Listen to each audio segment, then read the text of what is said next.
આગામી સમયમાં આવનાર કોન્સ્ટેબલની એક્ઝામમાં એક ટોપિક છે સિંધુ ખીણની સભ્યતા. તો ચાલો આપણે એના આધારિત પ્રશ્નો જોઈએ. વિદ્યાર્થી મિત્રો, જો તમને મારો વિડીયો ગમે તો ચેનલ લાઈક અને સબસ્ક્રાઇબ જરૂર કરજો અને તમારા જવાબો કોમેન્ટ બોક્સમાં જરૂર ને જરૂર મોકલજો. સૌથી પ્રથમ પ્રશ્ન છે, સિંધુ ખીણની સભ્યતાના લોકોનો મુખ્ય વ્યવસાય કયો હતો?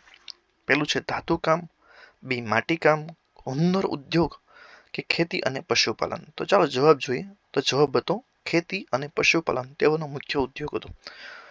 બીજું છે, સિંધુ ખીણની સભ્યતાના લોકોએ બાળકોના આનંદ અને પ્રમોદ માટે શું બનાવ્યું હતું? એ મેદાન, બી પોશાકો, સી રમકડા કે ડી બાળ ઉદ્યોગો. તો જવાબ છે રમકડા બનાવ્યા હતા. ત્રીજું છે, સિંધુ ખીણની સભ્યતાના કયા સ્થળોએથી અગ્નિ પૂજાના અવશેષો મળ્યા હતા?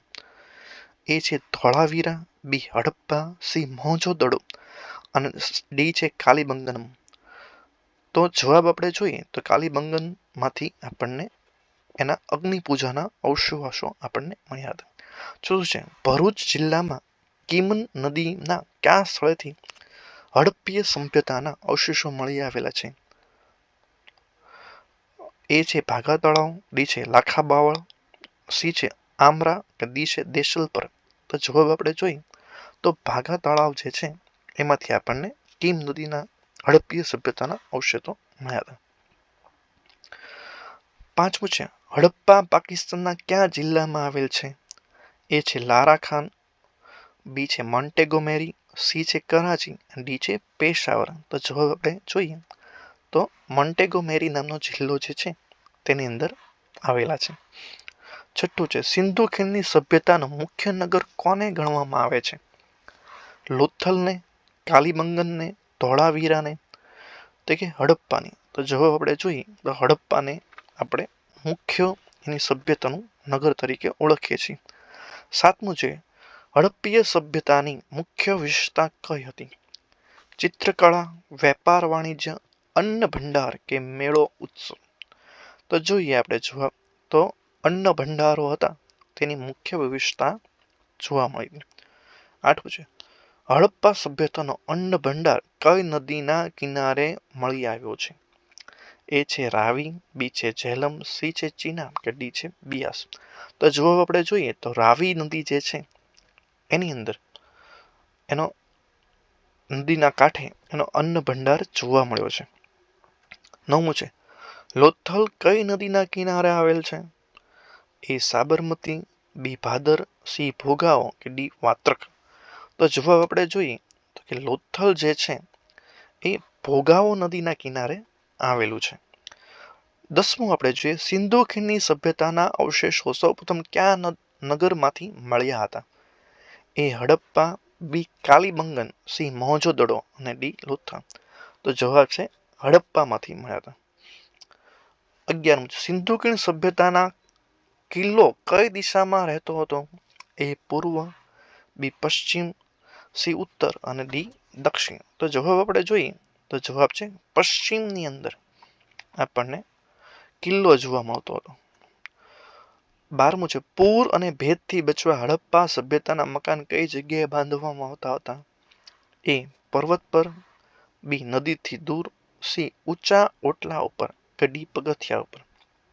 તો જવાબ આપણે જોઈએ તો ઊંચા ઓટલા ઉપર હંમેશા એ બાંધવામાં આવતા હતા મકાનો.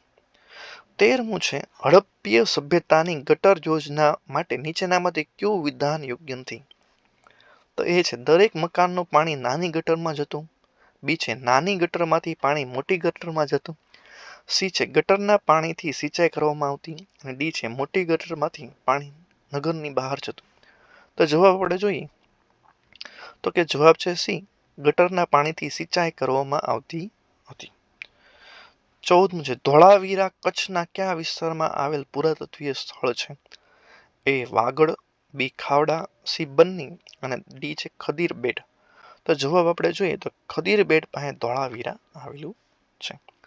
15મું છે, કાલીબંગન ભારતના કયા રાજ્યમાં આવેલું છે?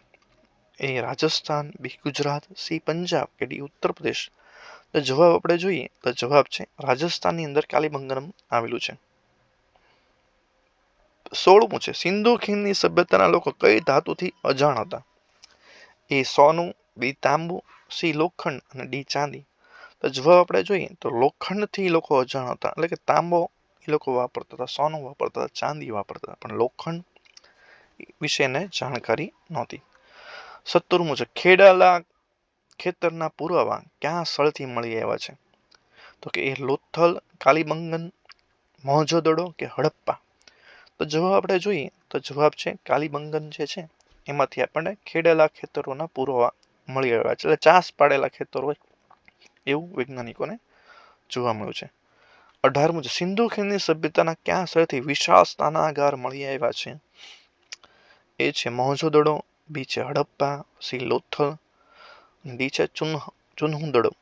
તો કે જોઈએ વિશાળ સ્નાનાગાર આપણને છે મોહેંજો-દડોમાંથી મળી આવ્યા છે. 19મું છે સિંધુ સભ્યતાના ક્યાં સ્થળેથી તાંબાનો રથ મળી આવ્યો છે? એ છે રાખી ગઢી, બી છે દાયમાબાદ, સી છે લોથલ અને ડી છે રોપર. તો જવાબ આપણે જોઈએ તો દાયમાબાદ જે છે ત્યાંથી આપણને તામ્ર રથ એટલે કે તાંબાનો રથ મળી આવ્યો છે. 20મું છે સિંધુ સભ્યતાની નગરરચનામાં ગ્રીડ સિસ્ટમ મુજબ રસ્તાઓ એકબીજાને કેટલા અંશે ના ખૂણે છેદતા હતા?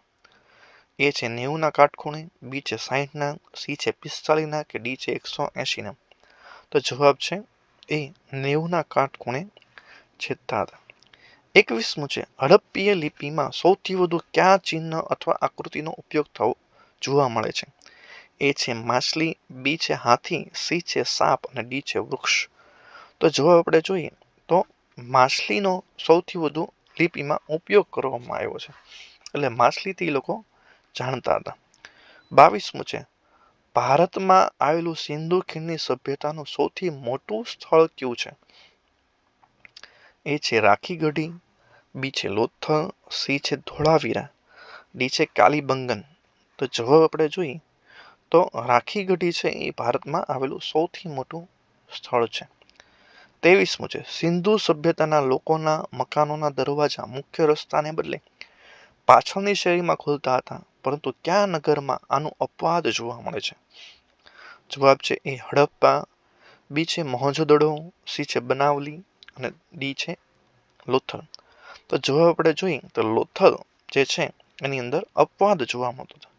24મું છે સિંધુ સભ્યતાના કયા સ્થળથી લાર્જેસ્ટ ઇન્સ્ક્રિપ્શન સૌથી મોટો શિલાલેખ મળી આવ્યો છે, જેમાં અક્ષરોની ઊંચાઈ લગભગ 37 સેમી છે? તો એ છે ધોળાવીરા, બી છે રાખી ગઢી, સી છે હડપ્પા અને ડી છે મોહેંજો-દડો. તો જવાબ છે ધોળાવીરાની અંદર આપણને આ લાર્જેસ્ટ ઇન્સ્ક્રિપ્શન જોવા મળે છે.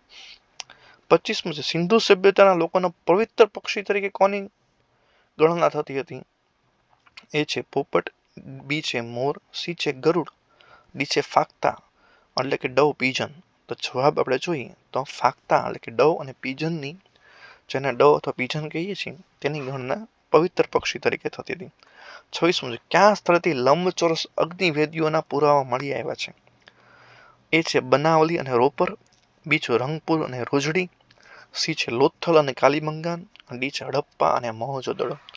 તો આપણે જોઈએ જવાબ છે લોથલ અને કાલીબંગનમાંથી લંબચોરસ અગ્નિવેદીઓ જોવા મળે છે. 27મું છે સિંધુ સભ્યતામાં મણકા બનાવવાની ફેક્ટરી કયા બે સ્થળોથી મળી આવ્યા છે? એ છે હડપ્પા અને મોહેંજો-દડો, બી છે ધોળાવીરા અને સુરકોટડા, સી છે કાલીબંગાન અને બનાવલી, ડી છે લોથલ અને ચન્હુદડો. તો આપણે જવાબ જોઈએ તો લોથલ અને ચન્હુદડોમાંથી મણકા બનાવવાની ફેક્ટરીઓ મળી આવી છે. 28મું છે હડપ્પીય લોકો કઈ ખેતીના પેદાશમાં વિશ્વમાં પ્રથમ હોવાનું મનાય છે? એ ચોખા, બી ઘઉં, સી કપાસ અને ડી જવ. તો જવાબ આપણે જોઈએ તો કપાસની અંદર એ લોકો વિશ્વમાં પ્રથમ હોવાનું મનાય છે, એટલે સૌ પ્રથમ એને ઉત્પાદન કપાસનું એ લોકોએ કર્યું છે. 29મું છે સિંધુ ખીણની સભ્યતાના સંદર્ભમાં મેલુઆ શબ્દ કઈ સંસ્કૃતિના સુમેરિયન અભિલેખોમાં જોવા મળે છે? એ ઇજિપ્તની સંસ્કૃતિ, બી છે મેસોપોટેમિયાની સંસ્કૃતિ, સી છે ચીનની સંસ્કૃતિ અને ડી છે પર્શિયન સંસ્કૃતિ. તો જવાબ છે મેસોપોટેમિયાની સંસ્કૃતિ જે છે એની સિંધુ સભ્યતાને મેલવા શબ્દ તરીકે એ લોકોએ પ્રયોજ્યો છે. 30મું છે સિંધુ સભ્યતાના પતન માટે ભૂસ્તરશાસ્ત્રીય પરિવર્તનને કોણ જવાબદાર ગણાવ્યા હતા? તો એ છે શશી અસ્થાનાએ, ઓરેલ સ્ટેને, રોબર્ટ રેક્સ અને જોર્જ ડેલ્સે, અને ડી છે મોર્ટિમર વ્હીલરે. તો જવાબ આપણે જોઈએ તો સી જવાબ છે રોબર્ટ રેક્સ અને જોર્જ ડેલ્સે. વિદ્યાર્થી મિત્રો, જો તમને અમારો વિડીયો ગમે તો અમારી ચેનલને લાઈક અને સબસ્ક્રાઈબ જરૂર ને જરૂર કરજો.